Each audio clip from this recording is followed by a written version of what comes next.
There are many zones and areas of high strangeness across the United States, but it seems like certain states just have a little bit more strangeness than others.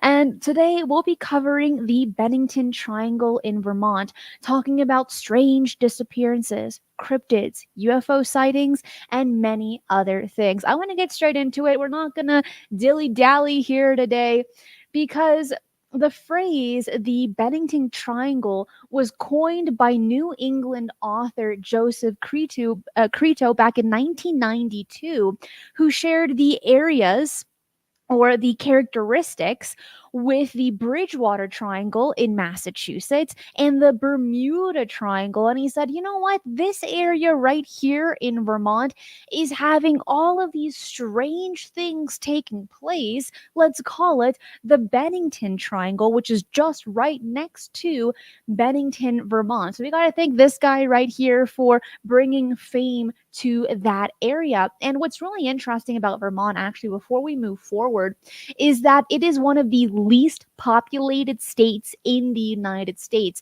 And Vermont is 78% forest with about 4.5 million acres of forest. And it also has 808 lakes and ponds and more than 7,000 miles of rivers and streams. Another fun fact about Vermont is that billboards are illegal. Now you know. But the next thing we're going to get into is here we have the Bennington Triangle, but kind of getting into the aspect of cryptids, but very specifically the Bennington Monster. It's going to be very relevant for the rest of the show, especially when talking about those that have vanished as being a mere possibility. Because this Bennington Monster, also known as the Bennington Triangle creature, which to me I think is an absolute mouthful, is a Bigfoot type entity that lurks in the southwestern areas of Vermont. And this cryptid in this area seems to have terrorized people since about the 1800s, if not a little bit later. But according to the local folklore that have been passed down from the natives to the white settlers, the Bennington Monster is supposedly this huge, large, humanoid creature that roams the very dense forests and rugged mountains of the area. Because, as I had mentioned a little bit earlier, Vermont is 78% forest. That is a good amount of land for anything to hide. Wouldn't you agree? So, descriptions of this creature do vary, but it is often depicted as being between 6 to 9 feet tall, with a very muscular build, shaggy hair, and glowing red eyes. We have heard this description too many times to count, if I were to be absolutely honest with you. But it seems like no state and no country is safe when it comes to these kinds of cryptids. They all share very similar characteristics. And some suggest that the creature might be, possibly be a type of Bigfoot or Sasquatch, while others propose it could be an entirely unknown species not connected to those creatures. So, this entity, this thing, has been seen once again, since the 1800s, but the more famous incidents took place in the 20th century. One of them that happened back in 1967 when a local resident by the name of Ray Dufresne, hopefully I said that right, claimed to have seen a very large hairy creature lurking in the woods near Glastonbury Mountain. And Ray described the creature as being over 7 feet tall with a strong, musky odor and glowing red eyes. When we deal with the smell characteristic, the smell aspect, it's very consistent across Bigfoot sightings, maybe due to their significant amount of hair and their lack of bathing, but also it might be able for them to mask their smell in the forest. But for you and I, we think, ooh, skunk ape, my gosh, you gotta go take a shower, go jump in one of those 7,000 miles of rivers and lakes because you need a bath. Well, there have been some other sightings. One of them that took place back in 1989 when a group of hikers reported seeing a large bipedal creature in the forest near Somerset Reservoir. And the hikers described the creature as being covered in dark hair and having a distinctive, and I'm putting that in all caps here, horrible, putrid smell. And they reported hearing strange, kind of gutting noises coming from the forest around them. When we look at the encounters and the experiences that people have had with Bigfoot in the forest, in the middle of nowhere, I find this a very interesting detail where people sometimes are minding their own business and they hear a sound, but they don't know where it's coming from, in front of them, behind them, on the side. And we hear this more often with Bigfoot sightings than maybe an elk or a cougar or a bear. And yes, there can still be that level of disorientation with sound, but when it comes to Bigfoot, Sasquatch, it's more consistent in these kinds of encounters. But looking at this, we still do not have any photographic evidence, footage as we always want. All we have right now are these particular stories of what people have relayed to their family, to the media as well. But one thing that is concrete is that the Bennington Monster, those sightings and stories have been passed down for generations, starting off with the natives in that area into the settlers that ended up taking that land just a few hundred years ago. But this is kind of bringing in to our next detail, dealing with strange disappearances. And some of these you might be familiar with as they are very famous, and others you might say, you know what, Christina, I was not familiar with this one. And I love hearing that. It's like my favorite highlight, my favorite thing of the day is hearing, I didn't know. And I like to find something new for every single show where I say, I didn't know. Getting into our first one, actually, that I did not know about, but first, I gotta preface something because the disappearances that took place at the Bennington Triangle were significant between the years 1945 and 1950. There were six in this state, in this small area. And you know what? This is so significant because the population of Vermont back in 1950 was only a little bit under 360,000 people. That is the same population of Cincinnati, Ohio in 2021 or 2022. And that is the entire state of Vermont. And I cannot emphasize this enough, 70+% of Vermont is forest. So we're dealing with just a little sliver of a population there. And so when we're dealing with six people that have strangely disappeared, and strangely, I'm putting that in all bold for you because out of all the people that go missing, only a handful, a small percentage, are classified as strange and mysterious. And here, in a 5-year period, there were six strange disappearances. And the first one, which is actually overlooked and one that I was not familiar with until doing the research for today's show, is looking at the first case being Carl Hendricks back in November of 1943. And this incident is actually often overlooked in discussions about the Bennington disappearances because a body was found and there was a possible cause of death, but that cause of death is still mysterious. So let's get into that. Because Carl was hunting with his cousin Henry just over 20 miles northeast of the Glastonbury Mountain, which lies at almost the center of the Bennington Triangle. And then the pair got separated, which is the biggest, fattest no no of all time when you are in a forest. Well, they got separated anyway. And then Henry contacted authorities to look for Carl because he couldn't find him. He's calling them all across the forest. Carl, Carl, where are you, buddy? You know, shooting some rounds in the air for Carl to follow the sound of the gunshots, and nothing. Carl never followed up with his cousin Henry.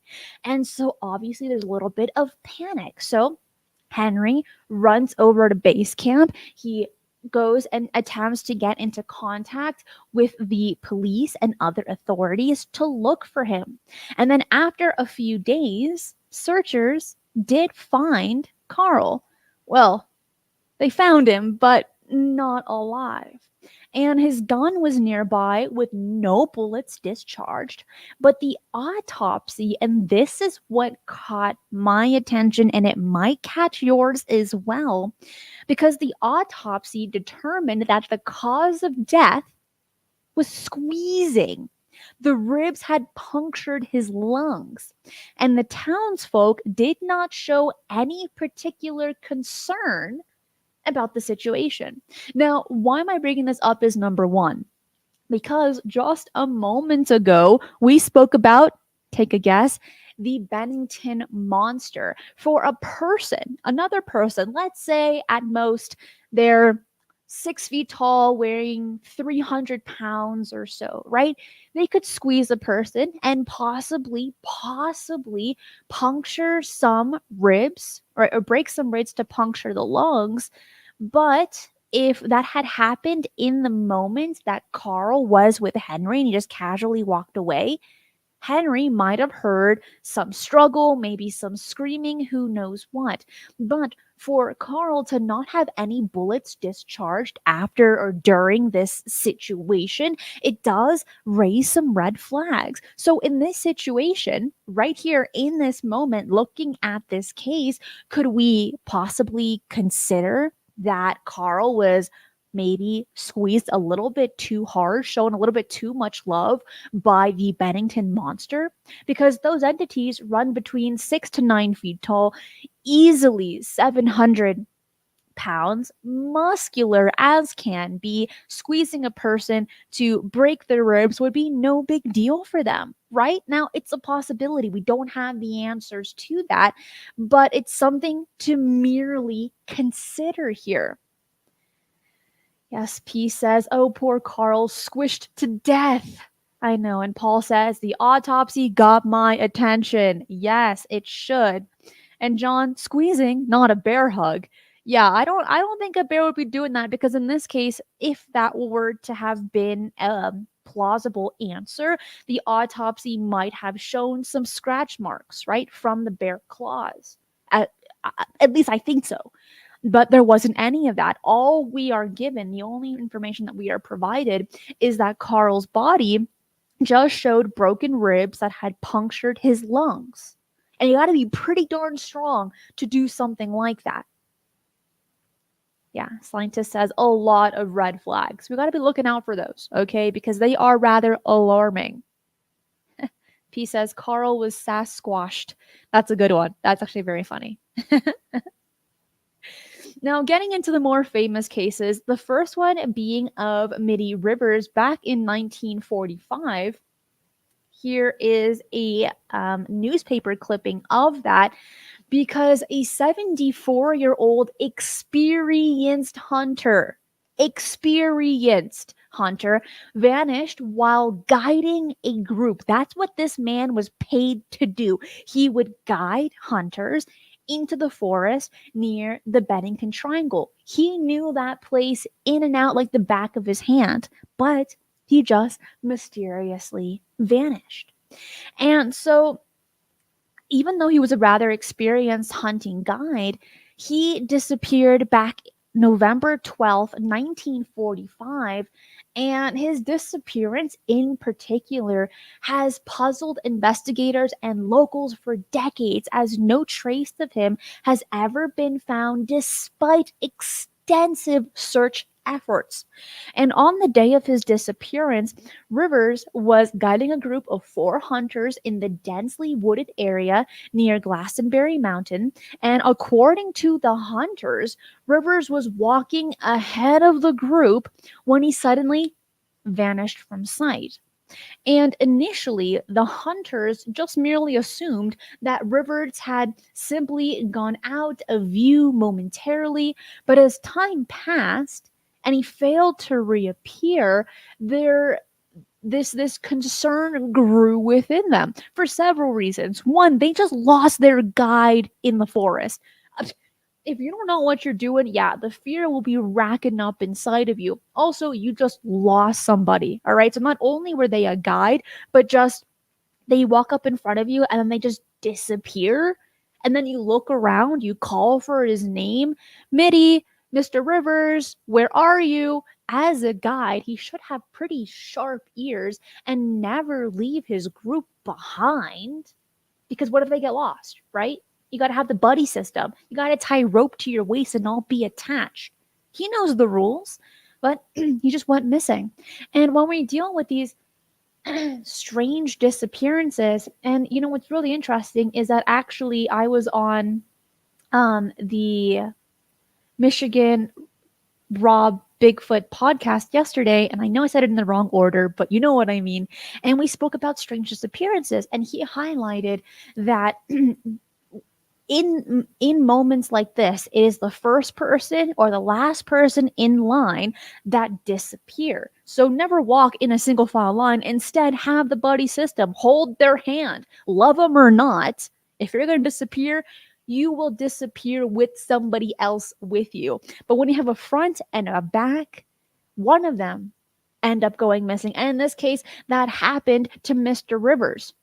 So the hunters searched the immediate area for him, but found no sign, nothing. Nothing was left on the ground. There were no signals, there were no rocks, there were no breadcrumbs, nothing. And so then they immediately made their way back to the campsite, hoping that he might have returned there. However, upon arriving at the camp, they discovered that Rivers was nowhere to be found. So then the group decided to spend the night at the campsite, hoping, praying to the Lord that Rivers would return by the morning. But let's just say they were left disappointed because when they got out of their cute little sleeping bags, ready to make breakfast, he was nowhere to be seen. Rivers was gone. He never returned. And so the hunters reported his disappearance to the authorities, and there was a rather large scale search operation, which include local law enforcement, volunteers, and even the U.S. Army as well. And the search party combed the dense wilderness for days, but there was no trace of the 74-year-old man. It was just as if he vanished into thin air. When we look at these bizarre disappearances, we can throw in the possibility, maybe, at least I like to look at the concept of portals, where maybe he just walked in the wrong place at the wrong time and he entered a different dimension, maybe even into a time slip. Now, some might consider that a preposterous idea, saying, Christina, you are off your rocker. You are out of your mind. But here, at least in our world, yours and mine, anything is possible. Nothing is impossible. And we love to consider the possibility of portals. Could this have been something that he just accidentally walked through? Is it? Scientists are looking more into the concept of portals, including time travel as well. And as we are aware that exotic matter is required, exotic energy is required in order to create these types of portals, it mathematically it is possible. Now, how can it happen naturally? That's a different question for a different time. I do not have the answers to that, but it's just at the very least, a possibility when it comes to Mr. Rivers, which leads into our next one. So, Mr. Rivers had gone missing back in 1945. This one took place in 1946, and we're talking about Paula Weldon. And she was an 18-year-old college student who disappeared while hiking on the Long Trail. That's literally what the trail is called. Remember that, write it down, put it on a post it note. We're going to get back to that because that location is so significant for today's show. Again, that is called Long Trail. Write it down. On December 1st, 1946, 18-year-old Paula Weldon, a sophomore at the Bennington College in Vermont, decided to take a day hike on the Long Trail, which is a scenic hiking route that runs through the Green Mountains, which is one of the bigger national forests in Vermont. Now, little did anyone know that that would be the last time that anyone would see her. Now, this next piece of information is important, and it's something that all of us need to practice when we go out alone or even with one other person. And that is whenever you are going out into the forest, at the park, going maybe even to the grocery store, it doesn't matter. Always tell someone where you're going and when you think you will come back. This way, someone will always be almost in check with you, that if you do not arrive, they will immediately call 911 in order to find you. This is great practice for campers, hikers, preppers, and everything in between. Paula did that exactly. She told her roommate, saying, "Hey, I'm only going to be gone for a certain period of time. I'll be back by dinner. Don't worry, don't sweat it. You'll see me later today." And so when Miss Weldon did not arrive back to her dorm to go say hi to her roommate for dinner, alarm started going off. She's saying, "Okay, my girlfriend isn't here. Where is she? I need to let the authorities know." With this particular case, apparently, she had walked by a couple on this long trail and they remembered Paula wearing a red jacket, jeans, and sneakers. Now, you can't miss the color red. The same thing with the color yellow and orange. These traffic cone type colors are very important when you're hiking, especially by yourself, unless you want to be in one of those deer hunting houses where you want to wear all camo. I get that. But aside from that, wear bright colors, okay? People will be able to find you a lot easier and a lot faster. So this couple had walked past her and didn't think anything of it. So when the authorities are beginning to do investigations, they simply cannot find her. It was so significant during this time frame that even her parents had hired a private investigator to attempt and look for their child. However, back in the 1980s, her father had passed away with no answer on where his only daughter was. And this is a very devastating story. It really is. Actually, all these disappearances are very devastating, and it leaves cracks and gaps in people's hearts and in their memories when they don't have a level of closure of what happened to these people. And for her in particular, someone saw her, a couple saw her, and then there was no other evidence. Now, there have been some ideas that Paula had ran away with her boyfriend, that maybe someone had taken advantage of her and then ended up murdering her, but the body's never been found. When we deal with these kinds of stories, the possibilities are endless. But this is one of the more famous cases when it comes to the Bennington Triangle in Vermont.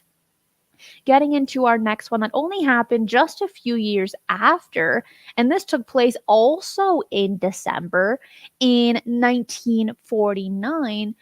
And this person that had very strangely disappeared went by the name of James Tedford.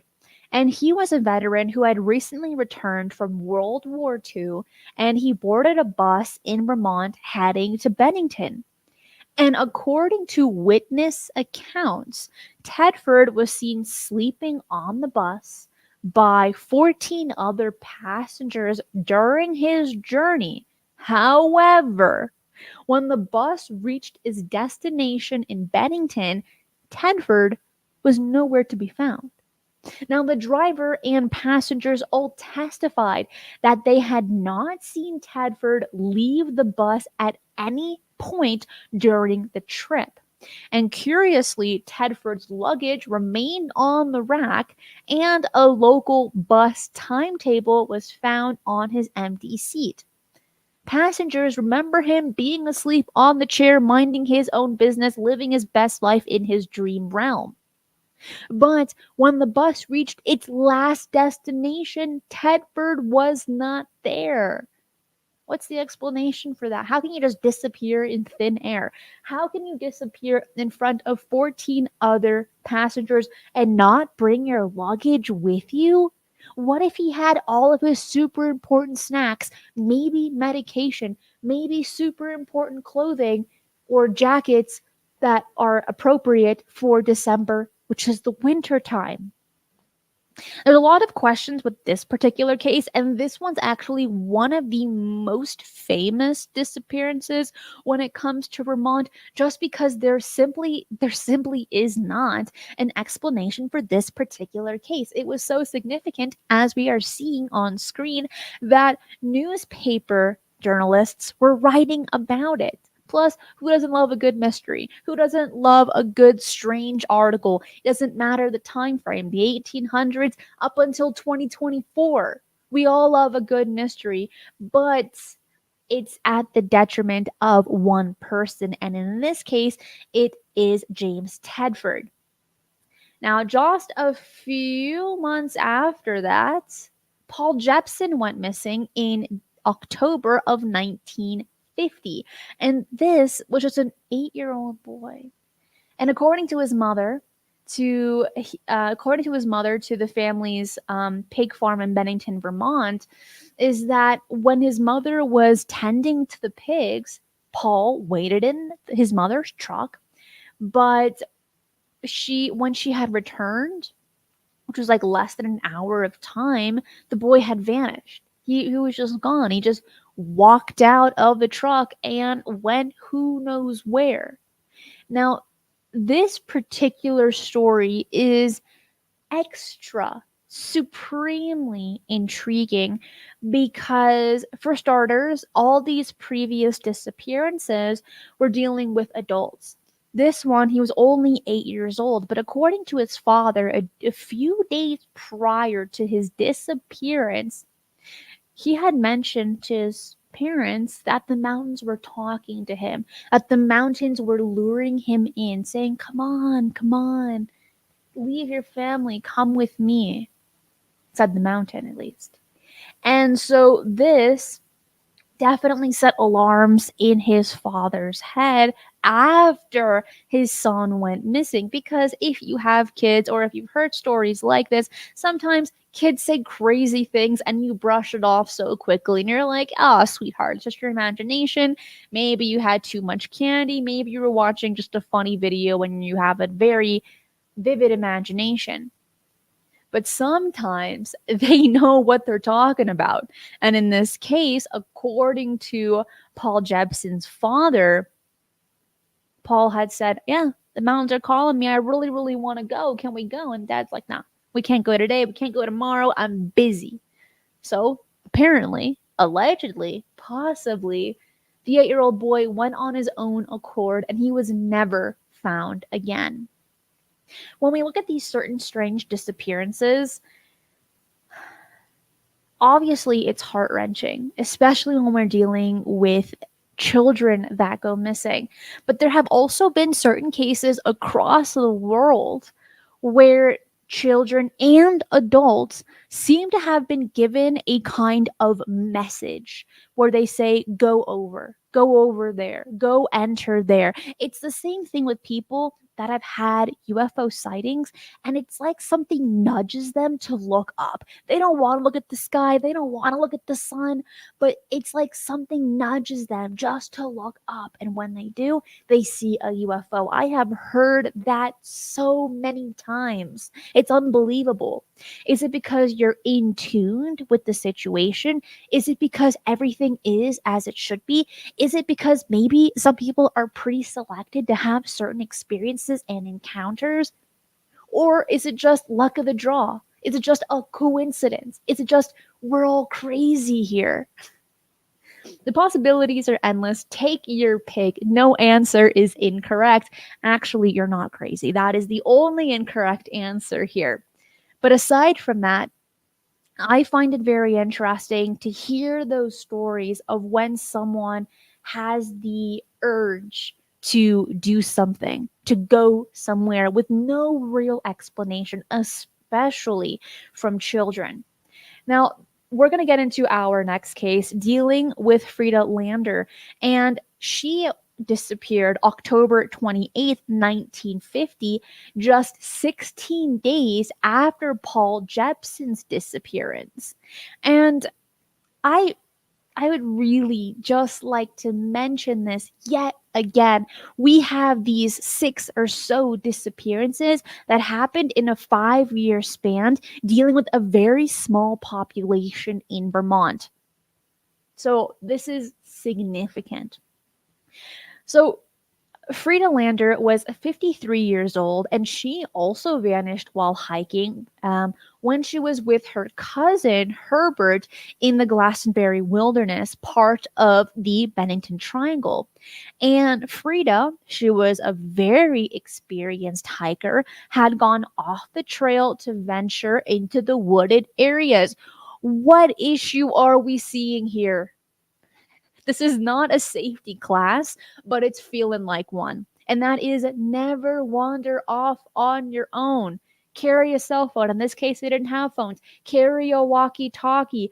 I don't know. So attach some string to your wrist or to your waist to place it on the other person and yourself. Hold hands even if your hand is sweaty. It's not worth it to go missing unless you go with somebody else.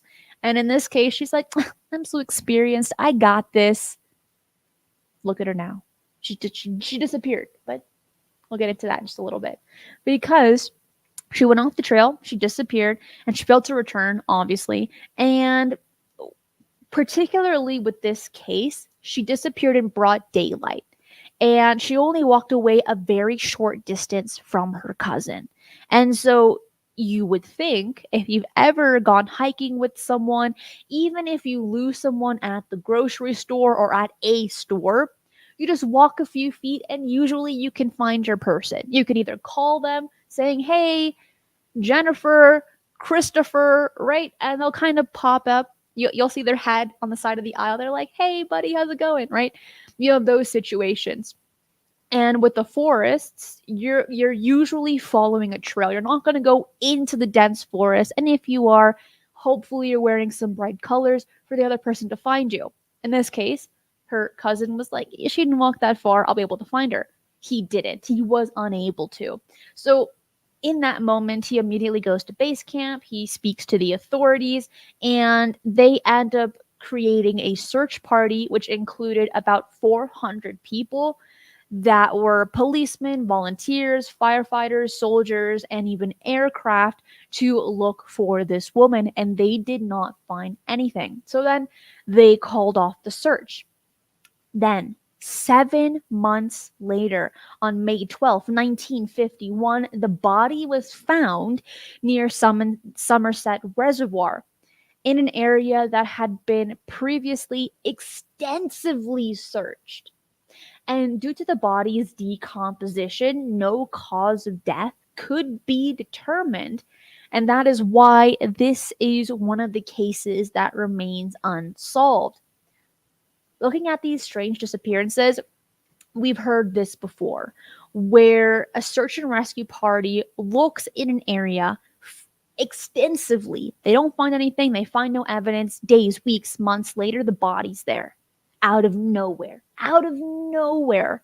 Now, of course, there can be some instances where someone just drops the body off there. Okay, we hear that. I understand that. But in many instances, you wouldn't want to leave the body where someone can find it, right? And when we're looking at the Somerset Reservoir, that's a more popular area. People go in and out of there. And so why would you wait 7 months to drop off the body? You see what I mean? It's a bit odd. We've heard it multiple times before. And in this case for Frida, it is no exception. Now, there's also been some very strange plane crashes in the area as well. Remember, I told you to write down Long Trail in your brain on a post-it note because we're revising back to that. In October of 1944, a U.S. Army Force B-24 Liberator bomber crashed on the Camel's Hump, killing 9 of the 10 crew members, and the wreckage, including the large wings, can still be seen near the Long Trail and the Alpine Trail Junction.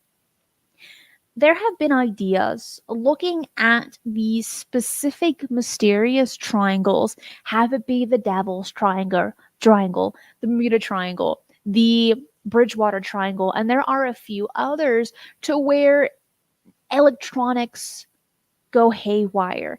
Planes crash, disappearances happen, UFO sightings take place, cryptid sightings take place more so than other locations. Can we place this triangle in those categories of these vortex type locations, these bizarre hotspots, these very mysterious areas? I'd like to say yes, because in 1969, a 2-engine aircraft with 5 people on board, including 2 11-year-old boys, crashed into Nancy Hanks Peak near Sugarbush Ski Area after flying too far east. There were no survivors, and some wreckage remains close to the Long Trail. And then in 1973, a plane crash on Mount Abraham, just yards off of, guess it, Long Trail. And the wreckage of this Cessna aircraft is still visible and has become a popular hiking destination. What is going on with the Long Trail in particular, where you have 3 airplane crashes? To be fair with you, airplane crashes in itself are rare. They don't happen often. Pilots are trained, they know how to handle very scary situations. But when you have 3 in just under 20, 30 years, right? It's odd, all in the same congested area, being the Long Trail right inside the Bennington Triangle. Someone give me an explanation, please. I would love to hear all of the theories. I'm all ears. I got 2 ears and I'm using both of them. Share it. Bring it on over. Because there isn't an explanation for it. There isn't. To my understanding. I could be wrong. That's why I want you to fill in the gaps for me. But out of all of Vermont, out of everywhere, why are these crashes happening on the Long Trail? Now, Ricky's saying bad weather. Look, I hear you. I think that is a possibility. But when you have that many in the same location, it's a little bit hard to buy, just a touch. I think so, at the very least. Because even with bad weather, pilots are trained for those situations. And they can either have a safe landing, they can jump off the parachutes, right? And a few other possibilities. But when you're dealing with these 3 plane crashes and you chalk it all down to bad weather, I don't think we can place all of our eggs in one basket. You know what? I will give the benefit of the doubt to one of them, one of the 3. I'm like, okay, sure. But all 3 of them, I don't know. It's kind of suspicious, a little sus, if you ask me. Stargazer says, I agree, not normal for planes in exact same area unless they're dealing with malfunctions in their electronics. Maybe they are entering an area that has a high level of a certain mineral like iron or quartz, or who knows what. I know quartz probably won't make that thing happen, but maybe. When we're looking at these possibilities, it just adds another layer to the strangeness on these topics.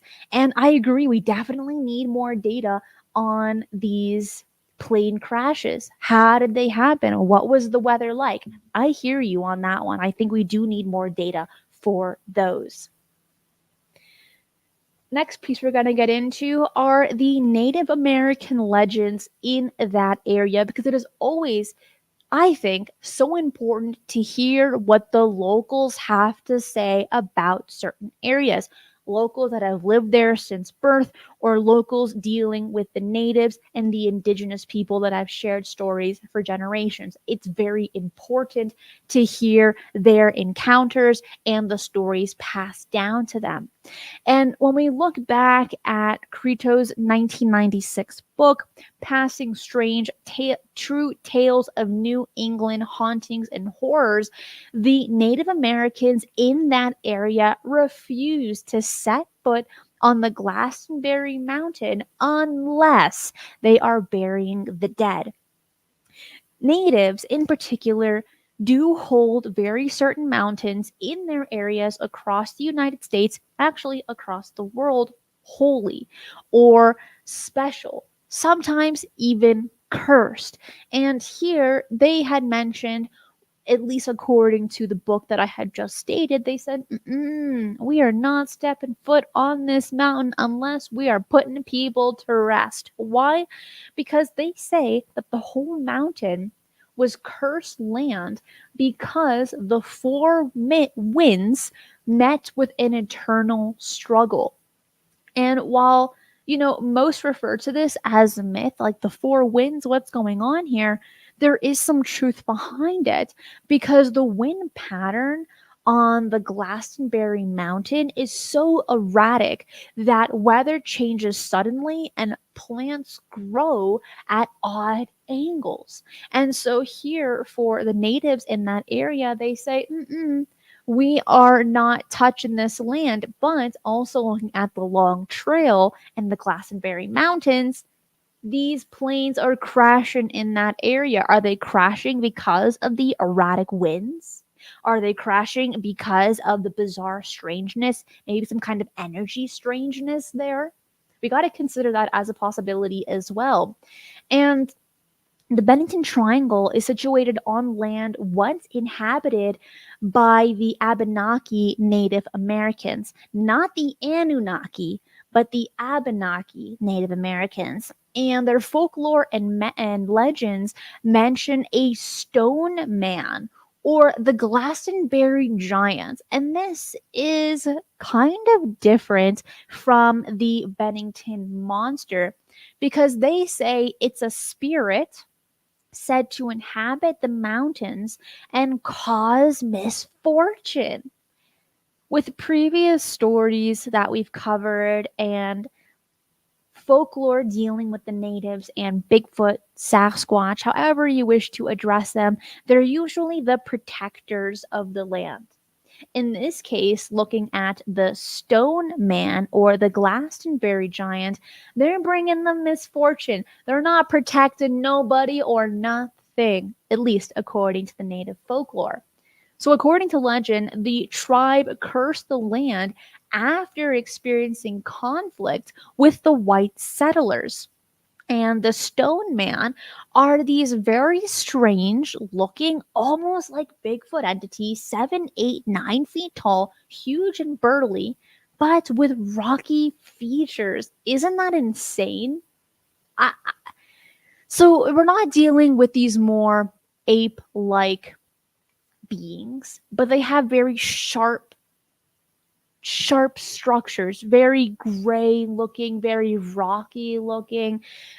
We've probably heard it in, oh gosh, what is it's on the tip of my tongue, the movie with this rock superhero guy. Is it Fantastic Five? Fantastic Four? I think so. I think that is the one we're talking about. That's what came to mind when reading up on the Stone Man. And maybe, just maybe, they got some inspiration from that.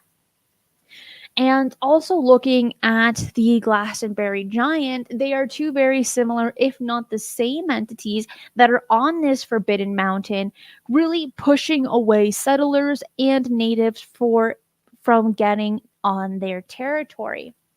And it's believed that these entities, or these almost elemental spirits, dwell and warned against venturing into their area. There's also stories of strange lights and bizarre UFO sightings that we're going to get into next. There were a few that took place in the 1960s and all the way up until 1994. And yes, some are still happening today. So, looking at the 1960s in particular, there have been multiple reports of strange lights and UFOs emerging during this time frame, this decade, often described as glowing orbs or disc-shaped objects hovering silently in the sky. And then in 1973, a family camping near Glastonbury Mountain claimed to have witnessed a large triangular object with flashing lights descending toward the ground before disappearing.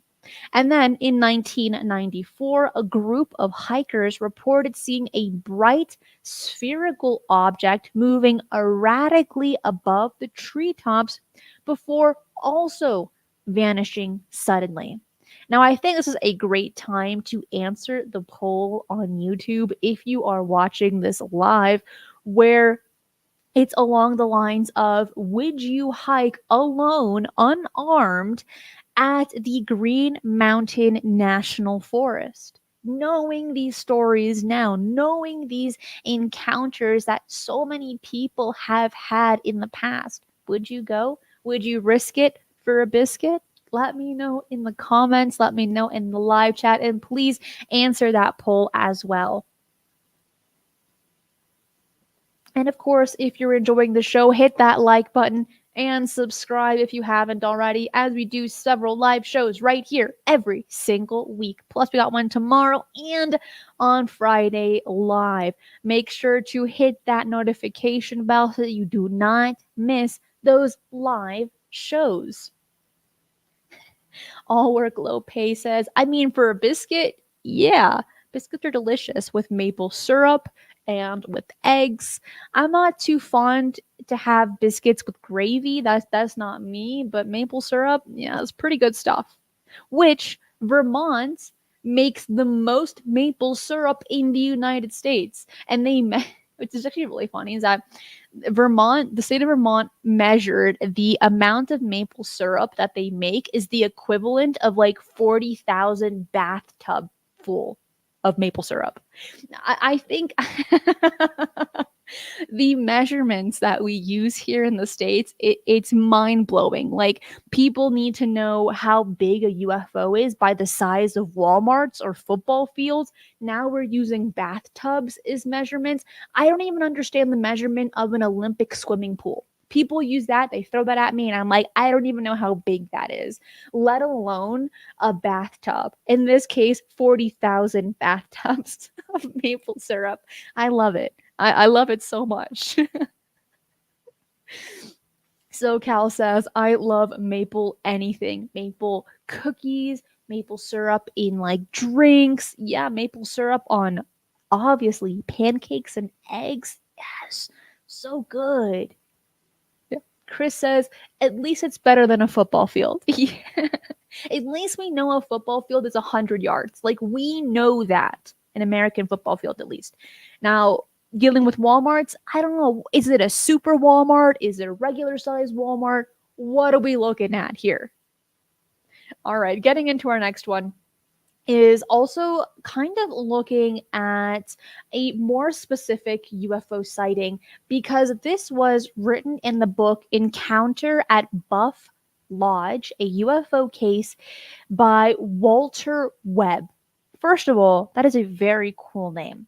And he conducted a phone call, shockingly, on Halloween back in 1978 with a 16-year-old by the name of Michael Lapp, recounting a bizarre experience that had allegedly taken place a decade earlier at Buff Ledge Camp in Vermont, meaning that Michael would have been 6 years old. Now, I'm a little shocked between you and me why a 16-year-old on Halloween is calling a researcher about his experiences. That does not fly today. But this took place back in 1978, so maybe the rules were different.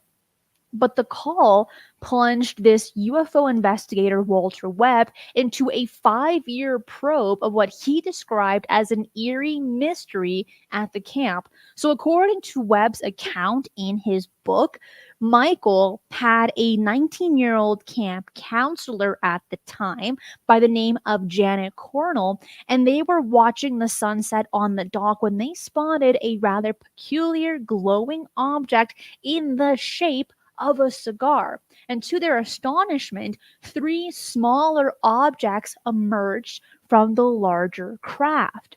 And as the event unfolded, Michael claimed that this is crazy actually. Michael claimed that two figures appeared through the craft dome and began communicating with him telepathically, stating, "We are not here to hurt you." And this voice just echoed in Michael's 6 year old mind, as reported by the UFO researcher Mr. Webb. And the mysterious beings revealed that they were on a mission to Earth to obtain an unspecified form of energy. Now, Michael further described a beam of light emitting from the disc, which had this beam of light upon him and the 19-year-old camp counselor before they both lost consciousness.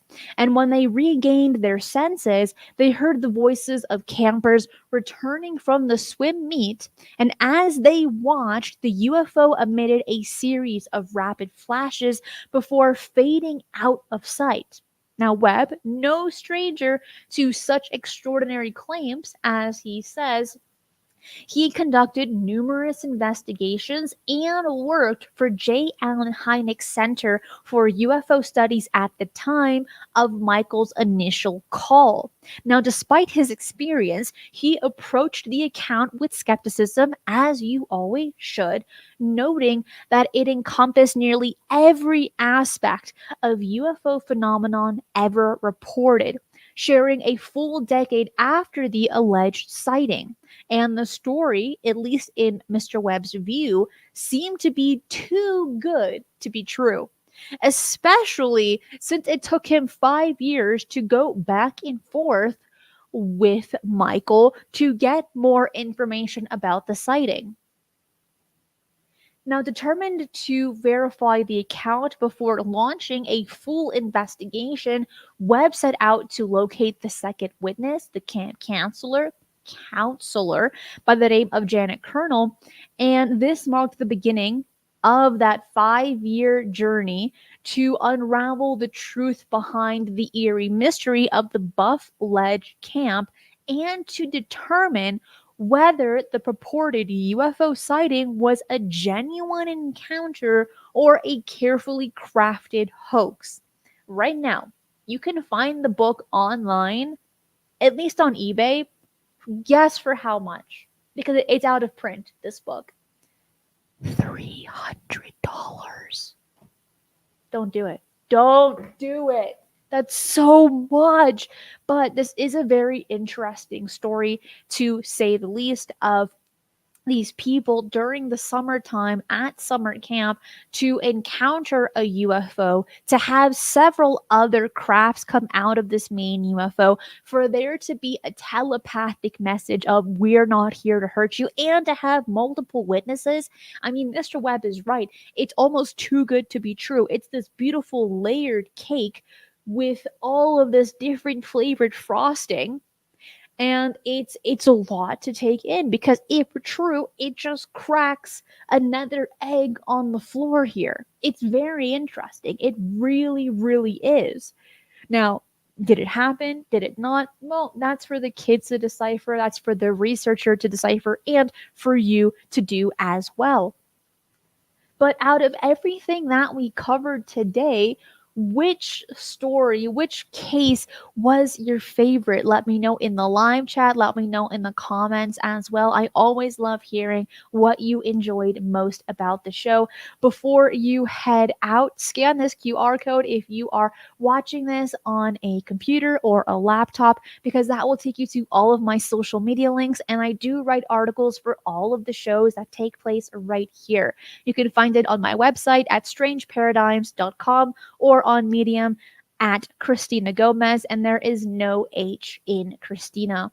I want to say thank you to everyone that's able to catch this live, all of my amazing YouTube members, Patreon supporters, and of course, all of my amazing moderators. If you want to continue this conversation, if you want to share your own experience, please do so on my Discord server. I know one of my amazing moderators will share that link in the live chat for you. That is it for today. I will see you tomorrow at 2:30 p.m. PST for Mysteries with the History with Jimmy Church of Fade to Black Radio. Be safe, and remember, keep your eyes on the skies.